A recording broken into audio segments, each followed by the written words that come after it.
Bismillahirrahmanirrahim. Assalamualaikum warahmatullahi wabarakatuh. Perkenalkan, nama saya Nuranisa dengan NIM 10572110531, kelas HR21D, di mana saya akan menjelaskan materi yang telah dibahas selama satu semester.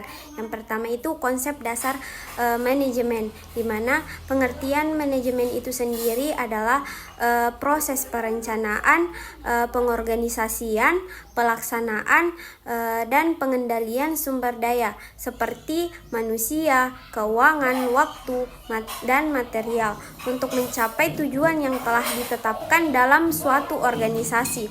Nah, adapun fungsi manajemen itu sendiri yaitu yang pertama ada perencanaan atau planning, pengorganisasian atau organizing, pengarahan dan pengimplementasi atau directing atau leading, atau pengawasan dan pengendalian atau controlling. Lalu adapun unsur-unsur manajemen atau sarana manajemen itu sendiri, unsur-unsur manajemen secara sederhana itu dapat dimaknai sebagai suatu elemen pokok yang harus ada di dalamnya, di mana manajemen tidak akan sempurna, bahkan tidak dapat dikatakan sebagai manajemen tanpa kehadiran dari elemen-elemen pokok tersebut. Nah, dengan kata lain bahwa manajemen tersusun atas elemen-elemen pokok tersebut yang menjadi satu kesatuan dan saling berkaitan antara satu dengan yang lainnya. Nah, menurut Harrington Emerson bahwa manajemen mengandung 5 unsur pokok yang dikenal dengan 5M, yaitu yang pertama itu ada man atau manusia atau orang, yang kedua money atau uang, yang ketiga material atau yang keempat machines atau mesin, dan yang kelima method atau metode atau cara. Nah, adapun tantangan bagi manajemen itu sendiri yaitu di dunia yang ditandai dengan perubahan lingkungan yang dinamis ini, perubahan lingkungan tersebut mau tidak mau akan berpengaruh bagi manajemen, sama seperti lainnya. Jika manajemen atau manajer tidak menyesuaikan diri terhadap perubahan tersebut, maka manajer tidak akan efektif lagi. Nah, manajer akan hilang di telan bumi. Nah, agar selalu sukses bertahan dan berkembang, manajer harus selalu beradaptasi dengan lingkungannya. Nah, kegiatan belajar akan ditutupi dengan ulasan beberapa isu yang menjadi tantangan bagi manajer.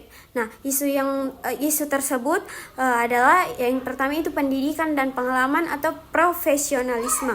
Yang kedua itu kebutuhan akan visi. Lalu yang ketiga globalisasi serta etika dan tanggung jawab sosial. Nah, materi yang kedua yaitu konsep strategi SDM dan perencanaan SDM, di mana konsep strategi SDM dan perencanaan SDM merupakan hal yang sangat penting dalam pengelolaan sumber daya manusia. Nah, dalam organisasi manajemen sumber daya manusia merupakan strategi yang yang menghubungkan manajemen sumber daya manusia dengan peran strategis.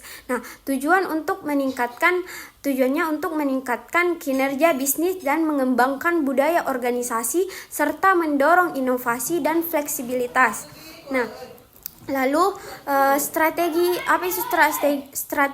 pengembangan SDM di perusahaan itu memberikan kesempatan pada setiap karyawan untuk menyalurkan ide dan gagasan pribadi mereka, memberikan penghargaan atau reward kepada karyawan, lalu mengadakan program pelatihan bagi karyawan. Nah, adapun perencanaan sumber daya manusia itu adalah di mana proses memperkirakan kebutuhan sumber daya manusia dalam organisasi untuk masa yang akan datang. Melalui perencanaan organisasi bisa menghindarkan diri dari kekurangan dan kelebihan personal yang mendadak.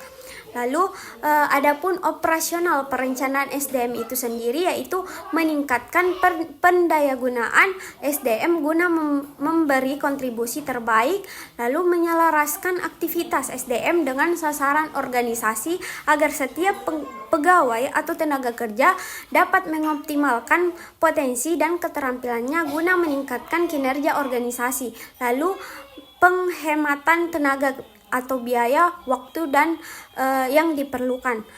Nah, adapun hambatan dalam perencanaan SDM itu, yang pertama tidak jelasnya informasi mengenai data karyawan, lalu menganggap remeh pelatihan SDM, juga gegabah dalam merekrut karyawan baru, lalu pemberian deskripsi pekerjaan yang tidak lengkap, lalu menjanjikan hal yang tidak sesuai, kebijakan SDM yang menilai karyawan secara subjektif adalah kesalahan fatal manajemen SDM. Nah, materi ketiga yaitu strategi staffing atau staffing strategis, yang dimana adalah rencana untuk mengelola kebutuhan tenaga kerja agar organisasi mencapai tujuan bisnis. Ini meliputi perencanaan, rekrutmen, seleksi, pengembangan, dan retensi karyawan. Nah, kita jelaskan pertama yaitu perencanaan kebutuhan tenaga kerja, di mana tujuannya itu untuk menentukan berapa banyak dan jenis karyawan yang dibutuhkan. Langkahnya itu menganalisis kebutuhan tenaga kerja jangka pendek dan jangka panjang. Lalu yang kedua rekrutmen, di mana tujuannya untuk menarik kandidat yang tepat untuk posisi yang tersedia. Langkahnya itu menggunakan iklan, situs pekerjaan, atau untuk menemukan calon karyawan. Nah, yang ketiga itu seleksi dan penempatan. Nah, tujuannya itu memilih kandidat terbaik untuk posisi yang ada. Langkahnya itu mengadakan wawancara, tes keterampilan, dan memeriksa referensi. Yang keempat, pengembangan dan pelatihan. Tujuannya itu untuk meningkatkan keterampilan dan potensi karyawan. Langkahnya itu untuk menyediakan pelatihan dan kesempatan pengembangan karir. Yang kelima itu manajemen kinerja. Tujuannya itu memantau dan meningkatkan kinerja karyawan. Langkahnya menetapkan tujuan, melakukan penilaian kinerja, dan memberikan umpan balik. Nah, lalu yang keenam, retensi karyawan. Tujuan itu untuk menjaga karyawan terbaik agar tetap di perusahaan. Lalu langkahnya itu menawarkan kompensasi yang adil, tunjangan, dan menciptakan lingkungan kerja yang baik. Nah, strategi staffing yang efektif memastikan organisasi memiliki tenaga kerja yang diperlukan untuk mencapai tujuannya. Materi keempat itu membahas tentang DESIC dan REDESIC of work system, di mana desain sistem kerja ini adalah proses merancang atau mengatur tugas dan tanggung jawab dan lingkungan kerja untuk mencapai tujuan organisasi. Tujuan itu untuk membuat sistem kerja baru untuk mencapai tujuan organisasi tersebut. Nah, langkah-langkahnya itu yang pertama menganalisis kebutuhan dan menentukan apa yang dibutuhkan untuk mencapai tujuan. Yang kedua, perancangan, yaitu menentukan struktur kerja, tugas, dan teknologi yang akan digunakan. Yang ketiga, implementasi, di mana menerapkan sistem baru dan mengujinya. Lalu yang keempat, evaluasi atau memastikan sistem baru berfungsi dengan baik. Nah, contohnya itu merancang sistem manajemen proyek baru. Sedangkan redesign sistem kerja adalah proses memperbarui atau memodifikasi sistem kerja yang sudah ada untuk meningkatkan kinerja atau mengkomodasi perubahan. Nah, tujuannya itu memperbaiki atau memperbarui sistem kerja yang sudah ada. Nah, langkah-langkahnya itu yang pertama evaluasi sistem lama, di mana menilai kinerja sistem yang sudah ada, mengidentifikasi masalah, menemukan masalah dalam sistem lama, desain ulang, lalu membuat solusi baru untuk masalah yang ada. Lalu yang keempat, mengimplementasi atau menerapkan perubahan dan mengawasi hasilnya. Contohnya itu mengubah proses perekrutan untuk meningkatkan kualitas kandidat. Lalu pemberdayaan utamanya itu DESIC membuat sistem baru, sedangkan REDESIC itu memperbaiki sistem yang sudah ada. Sedangkan tujuan utamanya itu DESIC menciptakan sistem yang efektif dari awal, sedangkan REDESIC itu meningkatkan sistem yang ada untuk hasil yang lebih baik. Nah, pembahasan kelima itu hukum dan undang-undang tenaga kerja. Nah, Hukum dan undang-undang tenaga kerja di Indonesia mengatur hubungan antara pekerjaan dan pengusaha serta hak dan kewajiban kedua belah pihak. Tujuannya itu adalah untuk memastikan perlindungan bagi pekerja serta menciptakan iklim kerja yang adil dan seimbang.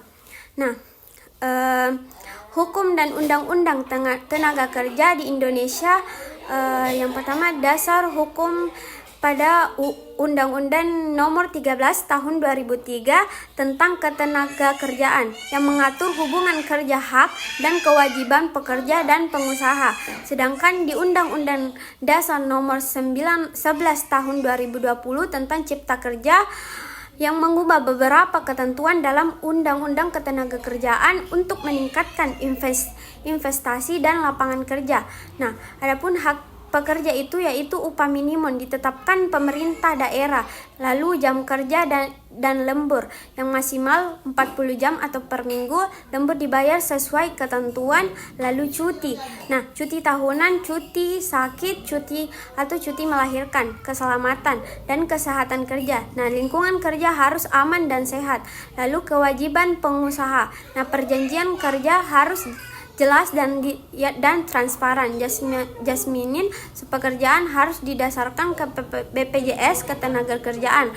Pelatihan untuk meningkatkan keterampilan pekerja. Pemutusan hubungan kerja atau PHK harus sesuai prosedur hukum dengan pemberian pesangon sesuai masa kerja dan alasan PHK. Nah, penyelesaian perselisihan yaitu sanksi, yaitu pelanggaran dikenakan sanksi administratif hingga pidana. Penyelesaian melalui penundingan bipartit, mediasi, konsiliasi atau pengadilan hubungan industrial. Nah, hukum ini terus diperbarui untuk menyesuaikan dengan kondisi ekonomi dan pasar kerja. Nah, lalu manajemen kinerja. Manajemen kinerja ini adalah proses untuk memastikan karyawan bekerja efektif dan efisien dalam mencapai tujuan organisasi. Nah, komponen utamanya yaitu meliputi penetapan tujuan, di mana penetapan tujuan yang spesifik, terukur, dapat dicapai, relevan dan berbatas waktu SMART, pemantauan kinerja dengan mengukur dan mencatat kinerja karyawan secara berkala menggunakan indikator kinerja utama atau KPI.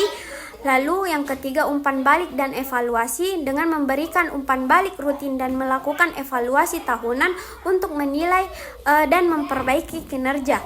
Yang keempat, pengembangan karyawan, di mana memberikan pelatihan, coaching, dan mentoring untuk meningkatkan keterampilan dan kompetensi karyawan. Reward dan recording, yang memberikan penghargaan dan promosi bagi karyawan yang mencapai atau melampaui target. Yang keenam itu perbaikan yang berkelanjutan, di mana menggunakan umpan balik untuk terus memperbaiki proses manajemen kinerja dan menyesuaikan strategi yang berdasarkan perubahan. Nah, manajemen kinerja yang baik meningkatkan produktivitas, motivasi, dan kesuksesan organisasi. Yang keenam, sistem kompensasi. Nah, sistem kompensasi ini adalah cara organisasi untuk memberikan penghargaan kepada karyawan atas kerja mereka. Nah, tujuannya itu untuk memotivasi, mempertahankan, dan menarik karyawan yang berkualitas atau komponen utamanya yaitu meliputi kompensasi finansial, gaji pokok, bonus, komisi, dan tunjangan, transportasi, makan, atau kesehatan. Yang kedua itu kompensasi non-financial, yang dimana ada pengakuan atau pelatihan, pengembangan karir, dan lingkungan kerja yang baik. Lalu ada kompensasi yang tidak langsung, dimana itu manfaat seperti asuransi, kesehatan, pensiun, cuti, dan fasilitas perusahaan. Nah, tujuannya itu motivasi mendorong karyawan untuk kinerja optimal. Sedangkan retensi itu mempertahankan karyawan yang baik. Lalu rekrutmen, menarik kandidat yang berkualitas. Lalu kepuasan kerja, meningkatkan kepuasan dan keterlibatan karyawan. Nah, sistem kompensasi yang adil, transparan, dan sesuai dengan kebutuhan organisasi serta karyawannya. Nah, hubungan industrial adalah interaksi antara pekerja, pengusaha, dan pemerintah dalam konteks hubungan kerja. Nah, tujuannya adalah menciptakan hubungan yang harmonis dan produktif antara semua pihak. Berikut adalah komponen utamanya, yaitu yang pertama, pihak yang terlibat, pekerja dan serikat pekerja yang mewakili kepentingan karyawan dalam negosiasi dan dialog dengan pengusaha, pemilik atau manajemen perusahaan yang bertanggung jawab atas kondisi kerja dan kesejahteraan karyawan. Pemerintah mengatur dan mengawasi pelaksanaan undang-undang ketenagakerjaan serta mediasi dalam perselisihan. Yang kedua, fungsi hubungan industrial itu yang pertama, negosiasi dan perjanjian kerja bersama PKB, di mana pembahasan antara serikat pekerja dan pengusaha untuk menetapkan syarat dan syarat kerja yang adil. Manajemen konflik, di mana penyelesaian perselisihan antara pekerja dan pengusaha melalui mediasi, konsiliasi atau arbitrasi. Kepatuhan hukum, memastikan semua pihak mematuhi undang-undang ketenagakerjaan yang berlaku. Tujuan hubungan industrial itu adalah kesejahteraan pekerja, supaya meningkatkan kondisi kerja, upah, kesejahteraan umum karyawan. Lalu produktivitas, di mana meningkatkan efisiensi dan produktivitas kerja melalui hubungan yang harmonis. Lalu stabilitas, mencegah dan menyelesaikan konflik untuk menjaga stabilitas kerja dan operasional perusahaan. Mekanisme, menyelesaikan perselisihan, perundingan, dan bipartit. Negosiasi langsung antara pekerja dan pengusaha. Mediasi dan konsiliasi, bantuan pihak ketiga untuk mencapai kesepakatan. Pengadilan hubungan industrial, di mana penyelesaian hukum jika perundingan dan mediasi gagal. Lalu yang kelima, prinsip hubungan industrial, yang dimana keadilan dan kesetaraan semua pihak harus diperlakukan adil dan setara. Kerjasama, kolaborasi antara pekerja, pengusaha, dan pemerintah. Dialog sosial, di mana komunikasi terbuka dan terus-menerus untuk menyelesaikan masalah dan meningkatkan hubungan kerja. Hubungan industrial yang baik memastikan keseimbangan kepentingan antara pekerja dan pengusaha yang pada akhirnya mendukung perkembangan ekonomi dan kesejahteraan masyarakat. Lalu strategi SDM global, di mana strategi SDM global adalah cara organisasi mengelola karyawan di berbagai negara untuk mendukung operasional internasional. Nah, adapun komponennya yaitu rekrutmen dan seleksi. Cari talenta global, merekrut karyawan dari berbagai negara dengan keterampilan yang dibutuhkan. Lalu pelatihan dan pengembangan, di mana pelatihan multikultural yang mengajarkan karyawan cara bekerja dengan berbagai budaya. Lalu kesempatan karir global yang menyediakan peluang kerja di berbagai negara. Manajemen kinerja, standar kinerja, menetapkan cara menilai kinerja yang sama dengan semua negara. Penilaian kinerja menyesuaikan cara penilaian untuk menghargai budaya yang berbeda. Yang keempat, kompensasi dan tunjangan, di mana gaji dan tunjangan menetapkan gaji dan manfaat yang adil di semua negara. Manfaat lokalnya yaitu menyediakan tunjangan sesuai kebutuhan di setiap negara. Kepatuhan hukum dan etika, kepatuhan hukum yang memenuhi aturan kerja yang masing-masing negara. Etika global mengikuti standar etika internasional dan manajemen mobilitas internasional, relokasi atau mengelola proses pindah kerja antara negara, termasuk dukungan untuk karyawan dan keluarga. Nah, yang ketujuh, komunikasi dan integrasi budaya, di mana komunikasi yang efektif menjaga komunikasi yang baik antara kantor pusat dan cabang di luar negeri. Integrasi budaya menciptakan budaya kerja yang menghargai keragaman.